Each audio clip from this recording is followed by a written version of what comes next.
పితాశ్రీ బ్రహ్మబాబా 57వ స్మృతి దినోత్సవాన్ని పురస్కరించుకుని మార్కాపురం జిల్లాలో సేవా కార్యక్రమాలు నిర్వహించారు.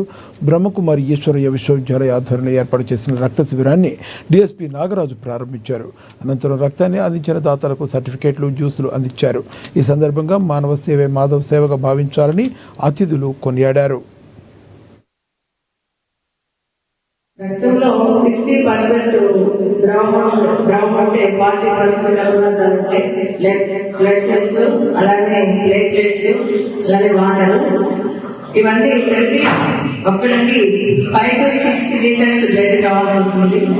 బ్లడ్ మన ప్రాణవాయువుతో సమానం. మనకు ఆక్సిజన్ ఎంత అవసరమో మన బాడీలో కూడా బ్లడ్ అంత అవసరం అన్నమాట. మన బాడీ మొత్తం తిరుగుతూ రక్తం ప్రతి కణానికి ఆక్సిజన్ సప్లై చేస్తుంది. కాబట్టి రక్తం అనేది చాలా అవసరము. మనము రక్తదానము ఖచ్చితంగా ప్రతి ఒక్కరు చేయొచ్చు. జీవిత కాలంలో 150 సార్లు బ్లడ్ డొనేషన్ చేస్తారు. ఎవరు ఇవ్వచ్చు, ఎవరు ఇవ్వకూడదు, ఎన్ని గ్రూప్స్ ఉంటాయి చెప్తాను. మన బ్లడ్ లో దాదాపు 8 గ్రూప్స్ ఉంటాయి. ఏబి, ఏబి, అలాగే ఓ దాంట్లో నెగిటివ్ పాజిటివ్స్ ఉంటాయి. ఓ గ్రూప్ ని విశ్వదానకర్త అంటారు. ఓ గ్రూప్ ఓ నెగిటివ్ అనేది అందరికీ ఇవ్వచ్చు అనమాట.